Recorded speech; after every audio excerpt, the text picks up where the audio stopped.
I'm not being melodramatic when I say that each one of these books has changed my life in some way.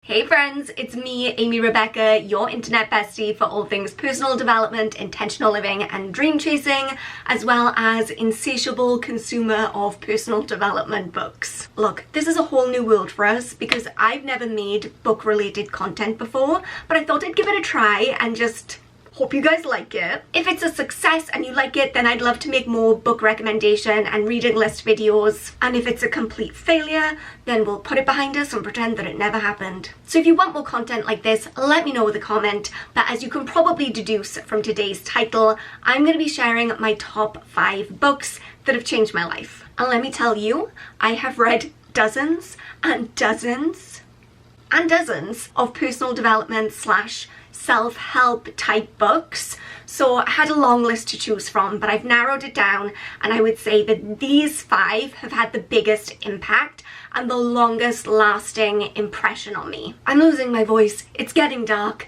let's just jump straight in. First up, this is my favourite personal development book of all time, hands down, no questions asked. It's You Are a Badass by Jen Sincero, and I don't know if you can tell by the dog-eared state of the pages, but I've reread this book 4 times. And that's not like me. I'm the kind of person who reads a book and then moves on to the next one. I very rarely circle back. So that's a huge compliment. I just feel like this book is the most perfect introduction into learning to love yourself more and trust yourself more and to view your life from a different perspective and to feel like you're capable of more than you ever thought you were before. It covers so much so succinctly and it'll really have you thinking. It really helps to highlight how we've been conditioned throughout our lives to just think in very limited ways and to be afraid of stepping outside of our comfort zone and trying new things and believing that we can achieve more in our lives. And every time I read this book, it's like my self-belief battery has been recharged and I'm immediately pumped. I'm immediately ready to get out there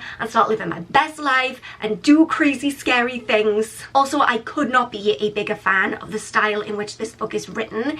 It is so powerful in its messaging, but it's also just so hilarious. Jen Sincero uses a lot of her own funny anecdotes and she has this dry, quirky wit that I just love. I like to think that I have my own little dry, quirky wit. I don't necessarily know that anyone else is laughing with me. Sometimes personal development books can come across a little bit dull or a little bit preachy, and that is definitely not the tone of this book.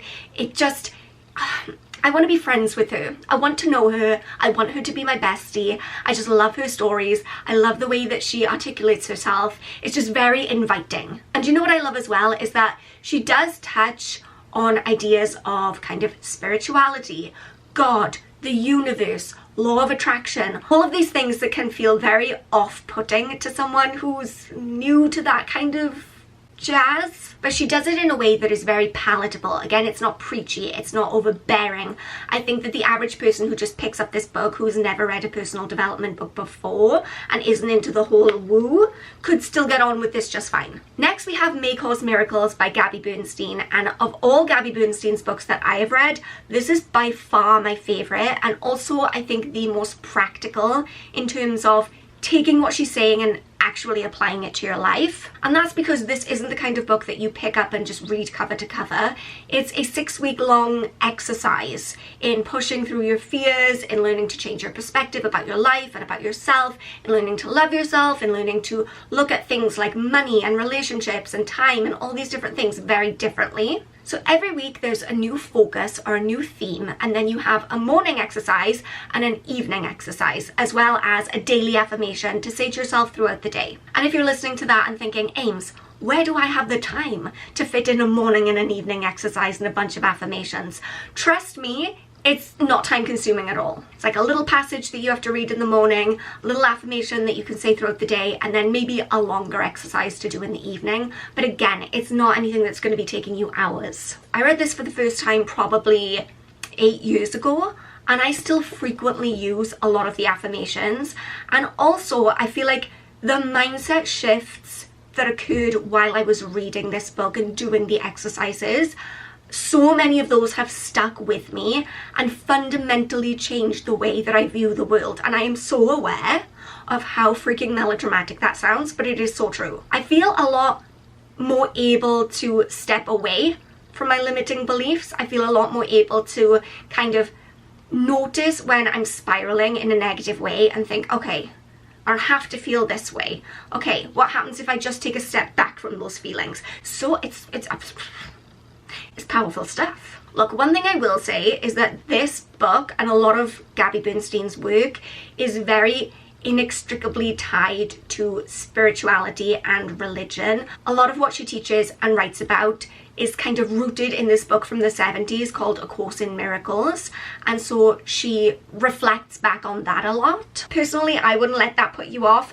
but if you're someone who is staunchly against anything kind of spiritual or anything kind of woo, then maybe it wouldn't be your kind of jam. I freaking love it, okay? I think it's incredible. Next, we have The 5 a.m. Club by Robin Sharma, and I say this with a straight face as someone who many of you know is not a morning person. Don't talk to me in the morning, don't look at me in the morning, don't breathe marginally in my direction in the morning until I've had my coffee. However, I do think that reading this book changed my perspective on mornings and has maybe kind of made me more of a morning person. First off, I want to say that this book was nothing like I expected.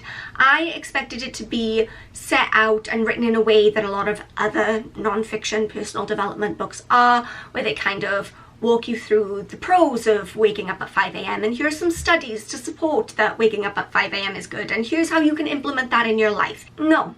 It's not like that at all. It's written like a story, and the message of the 5 a.m. Club and why it's so beneficial to wake up at 5 a.m. and all of the things that you can gain from it and how you can go about implementing that, all of those messages are kind of intertwined with this story. I'm not even gonna lie, it's kind of a weird story. I got about 6 pages in and I thought, I don't think I want to persist with this, but I'm glad that I did, because once you kind of get into the flow of the tone and kind of the cheesiness of the book, once you kind of get past that, the messages are really powerful and I'm so glad that I read it. I would like to point out that I still do not wake up at 5 a.m. and have no plans to ever do that. However, since reading this book, I did go from waking up at around 8 a.m. every day to 6 a.m. every day. So that's a marked improvement, and I am actually making more use of my mornings and I'm enjoying them a lot more since I started reading this.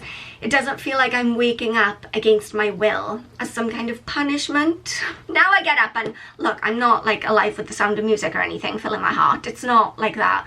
But I do feel more intentional with my mornings. I feel like I'm enjoying them more, which is good. Before we move on to the next one, I'm gonna flip the light on because it is getting dark. We're still at that time of year where 4 o'clock in the afternoon feels like 1 o'clock in the morning. Okay, next I want to talk about Atomic Habits by James Clear. Let me tell you, without this book, I would never have been able to finish writing my own book, because I am someone who is naturally very easily distracted. I'm a massive procrastinator. I have so many bad habits when it comes to time management and sticking with a task. I just find it like 7 layers of hell. It's very difficult for me. But I was able to take all of the practical information in this book and use it to help me build positive, productive habits so that I could keep chipping away at that mammoth task of writing a book every single day and just stick with it and not get distracted. I owe so much to this book. What I love about this book is that it gives you very practical, easy to follow, step-by-step guides and advice on how to build new habits and how to start erasing some maybe like not so great habits that you may have. But what I love is that James Clear explains why these practices and why these things work on a neurological level. It's also broken down in a way that is very easy to understand and very easy to digest, because obviously, I don't know about you personally, I'm not a neuroscientist, so I need it to be explained to me in a way that like a layperson can understand, and he definitely does that. Anytime now that I'm trying to build a new habit in my life, I think back to this book, or I flip to a certain section, or I use some of the strategies that I learned in this to help me. And finally, we have a little bit of a lesser known one, I think. I think those first 4 are regularly talked about within the personal development book sphere, but I never hear anyone talking about this one. This one is by Tanya Dalton. It's called On Purpose, The Busy Woman's Guide to an Extraordinary Life of Meaning and Success. This is one of those books that I keep going back to because there are certain chapters in this that have been so impactful for me in the way that I view my life, in the way that I live my life, that I just find myself being drawn back to the same passages over and over again. However, I am going to be completely honest.